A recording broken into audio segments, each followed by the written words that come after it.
Hey everybody, it's Flyin Ryan here with a review of the JJRC H9D. This is a entry-level, affordable FPV quad.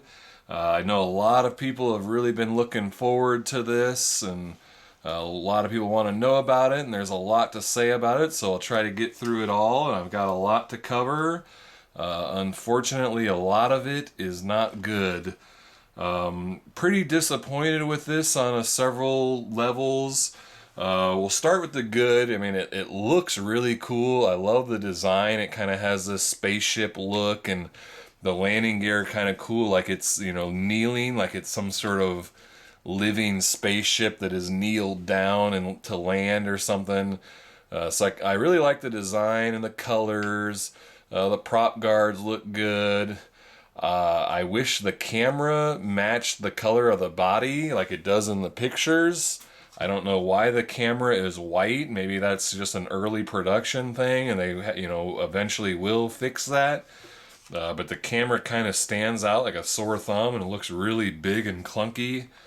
While we're talking about the camera, this is just the 0.3 megapixel version. The 2 megapixel version, I don't know if it's available yet, but it wasn't at the time that this was sent to me. So just a 3 megapixel camera, and it has a fixed angle. There is no adjusting the lens, and you'll see it's got a pretty good downward angle. And for something that's supposed to be FPV, that's just really not acceptable. I mean, when you're looking below where you're actually flying, it makes it pretty much impossible to do FPV flying. You need your view to be straight ahead.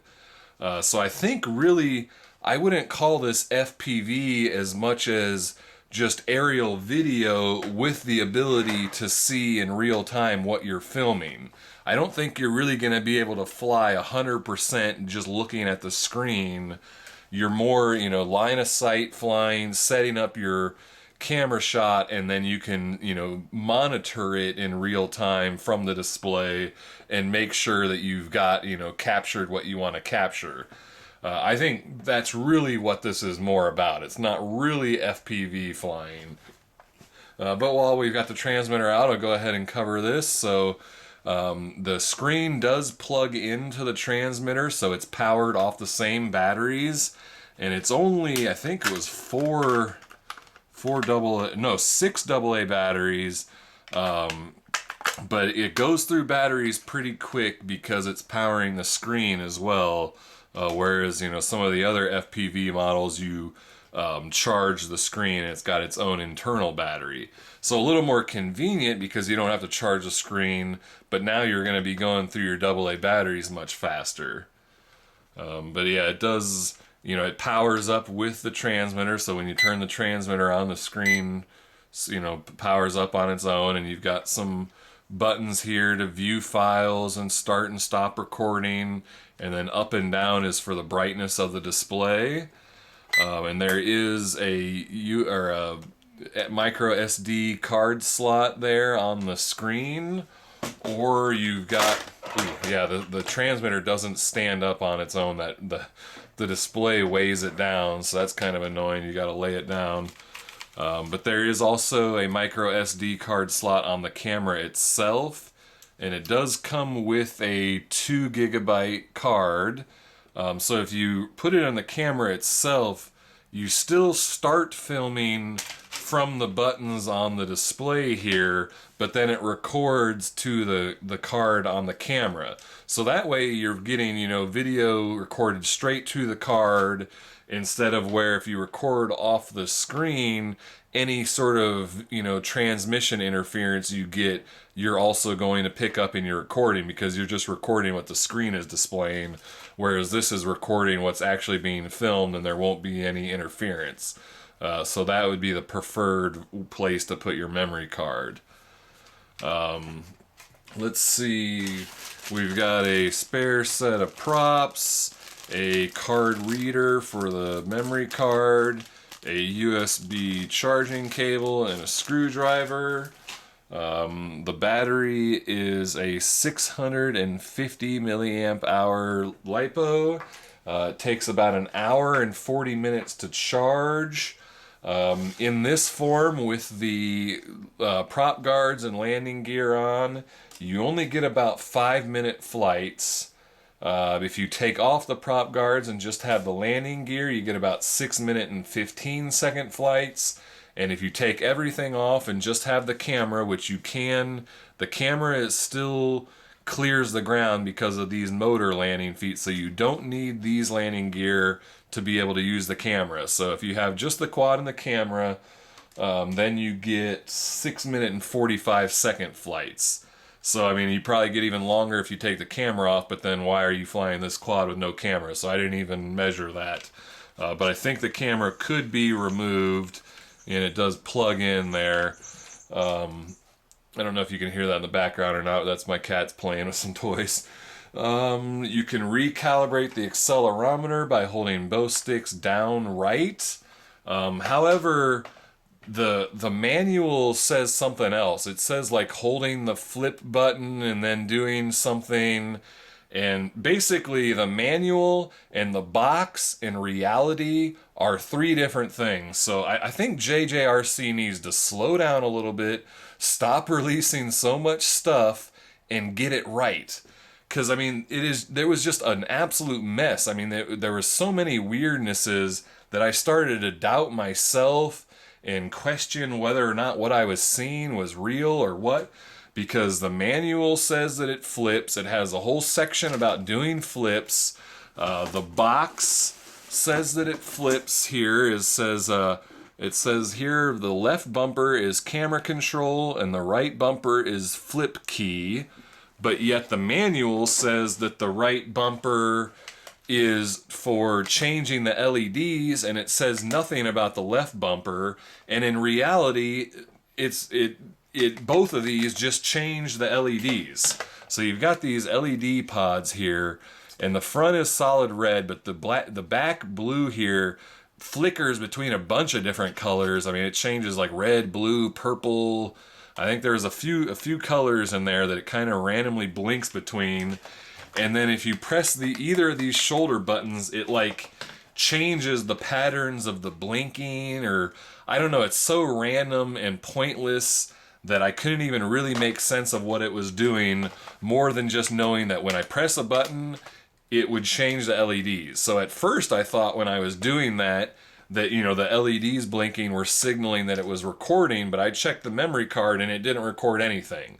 So it is purely just changing the LEDs. There is no button to change your recording. You've got to reach up here and press on the screen to start and stop the camera or take pictures, and there is no flip mode. There's no buttons. All these buttons here are just hard plastic. They don't do anything, so there is no, sticks don't click. There is no flip mode at all. And at first I thought there's no changing rates either. But then I finally found out that the throttle trim changes rates. So you can up and down on the throttle trim will change through your 3 different rates. And then there's 1 yaw rate throughout the 3 rates, and it's a pretty decent yaw, so not bad on the yaw, but you know, kind of a weird placement for rates when then you've got these 2 shoulder buttons that you're just wasting on pointless LED changing. So really weird there, and the fact that the box says one thing and the manual says another thing, and what is real is entirely different. Something is going on at JJRC. That is inexcusable to have your manual and the box say 2 different things from each other, and neither of them matches reality. I just don't even understand how that happens, and that was just incredibly frustrating for me to figure that out. So that's why I've gone into all this detail, so that when people are confused, they can reference my video and figure out how things actually work with this. The prop guards screw on, but the screw is kind of, I've just got them pressed into place. The screw, you know, it holds within the prop guard, so that's nice. You know, you don't have to keep track of the screws. However, they really affect flight performance, and I also kept hearing props click into it. I mean, the props are so close to the prop guard that, you know, even the slightest bump of the wall, I mean, look, I'm just barely touching the prop guard and it's hitting the prop. So they're pretty much non-functional as actual prop guards, because if you hit the wall, it pushes it in and then hits the prop and causes a crash. So they don't function well to stop against the wall. They the props click into them. Like when I would yaw, I'd hear a bunch of clicking, like the different, whatever props spun up, and maybe the prop guard was kind of moving in the prop wash, but props would hit against them, and it was just really wobbly and slow to respond with them on. So pretty much you wanna not use the prop guards at all. They're pretty much a waste. They look cool. I like the look with them on, but do not use them. They just really ruin the flight. So then we've got this form, which still looks pretty cool, a little bit less cool, but it flies decently well like this. But again, like I said, you don't even really need the landing legs, so they just kind of slot out. So ultimately, that's really how you want to fly it. There's still clearance for the camera, and it flies so much better in this form. It's much more nimble. You get longer flights, and it just is a lot better. And this is really probably the only way that you're going to be able to fly it outdoors. I think any of this extra stuff is just really going to, cause a lot of drifting and wind problems. But even in this form, I could not get this thing to hold a nice hover. I mean, it's always it almost has like a helicopter toilet bowl effect, where it's sort of always moving around in these sort of circles, and the trim will just, constantly change. 1 second it's drifting left, the next it's drifting right or forward, and just never really holds a hover. Which is another thing, like that's going to be bad for filming. It'd be bad for FPV. So just, really poor flight performance when you're trying to hold a hover. But it does fly nice when you're actually moving. So I guess that would be a benefit for FPV, but then not as good for filming. So I don't know. This is I feel like this quad doesn't really know what it's trying to be. And it's not really, nailed in on any one thing. It hasn't really perfected anything. So yeah, I don't want to rant on it too hard, because I understand it's cheap, it's entry level FPV, and I think it would be good for that. It gets you kind of a feel for what it is doing FPV. I just think that JJRC, if they slowed down a little bit, took their time, and really focused in on stuff, that it could be so much better. Let's see if I have anything else to say about it. Oh, when you record video, it records in 1 minute files. So if you have a 5-minute flight and you're recording the whole time, you're going to have 5 1-minute files. So I don't know why it does that. I don't know what the need is to stop the file after only 1 minute. So you're going to have use a video editor or whatever to edit all your files together. So that was kind of a weird thing to discover. And it only uses 2.4 gigahertz for the FPV signal. It is not 5.8 gigahertz like true FPV. So there's a little bit of, interference and range issues with that, especially since the radio itself is also using 2.4 gigahertz. And then if you've got, anybody else using the same 2.4 gigahertz FPV video signal, you're going to get interference. You're going to end up, like if you try to fly 2 of these side by side, the screen's going to pick up each other's video signal, and it's going to cause a lot of interference and lag and all that kind of stuff. So pretty much have to fly this on your own, away from anything else using the same video signal for, video transmission. And the LVC warning is pretty much non-existent. It did eventually happen after I landed, but you don't really have any sort of visual warning that the battery's about to die, so that kind of sneaks up on you. So yeah, I think I finally covered everything there. So still not really sure what kind of flight footage I'm gonna do for this. I think I may just do an outside flight in this form, and kind of try to do some FPV, but really flying with any of these is just kind of worthless, so I don't even think it's worth showing. I'll just fly it like this. So let's go check that out. Alright, I got the JJRC H9D out for the flight review. A little bit of a breeze today, but not too bad. I think it should handle it. I got it on high rates, and I don't know if that's showing up on camera or not, but the screen there is real time. It's a little bit laggy and kind of jumpy, but it works. And then I'll show you, I don't know if that'll really show up on camera or not in the light here, but the lights are all blinking a bunch of different colors, and you can click the bumpers and make them blink in different patterns or whatever. Kind of pointless. But yeah, I'm in high rate, so let's go ahead and just fly for a minute. So there's full speed ahead. That's high rates, as fast as it can do there. So I'm not a super nimble quad, but you know, this is more of, you know, aerial video and FPV. Oh, there's my kitty buddy.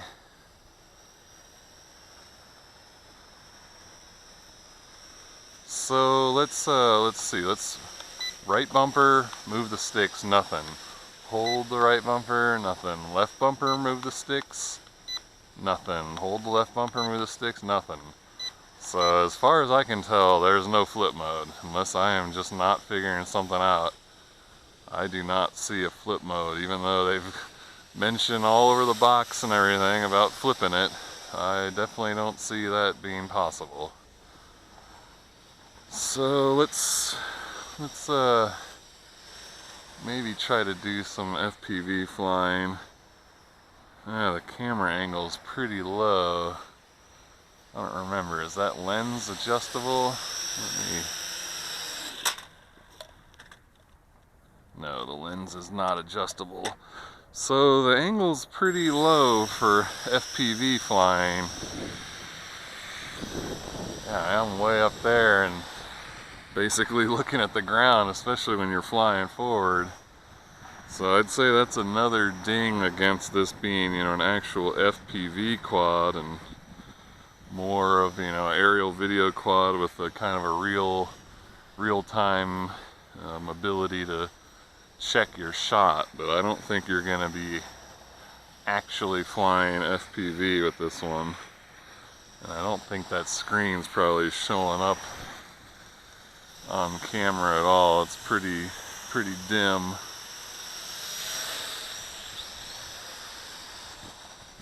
Wind kicking up a little bit. It's like my screen shut off on me.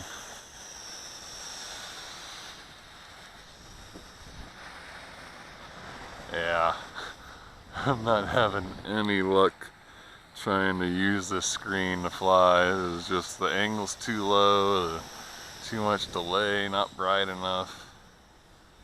I'm standing in the shade here, so let's just go ahead and fly it to show how it flies. I mean, it's not a bad flyer. It's got decent flight characteristics. It's not fast. I'm full right stick right there, full forward, so that's as much pitch as it has. But it's pretty nice and stable. But you pretty much have to fly with it trimmed down like this when you put the landing gear on, and especially with the prop guards on. It's just kind of wobbly and really affects the flight performance and duration. This is really the way to fly it, trimmed down like this.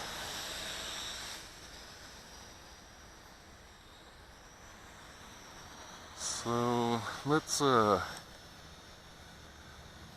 why'd the screen just turn off on me?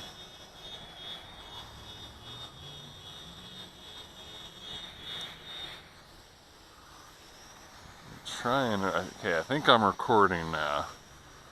So we'll go ahead and at least do some picture-in-picture of the video recorded footage so you can see what it looks like, since I can't really show off the screen too well. And again, it splits the video clips every minute, so if I film for more than a minute, you'll see it clip over to the next video clip.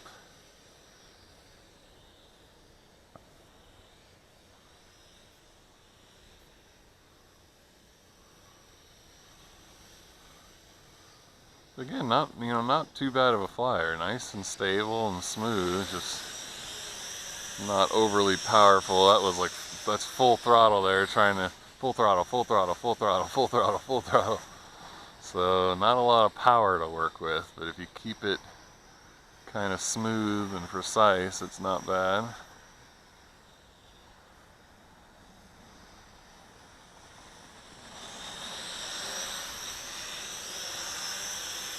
There's our full pirouettes. Not a super fast yaw.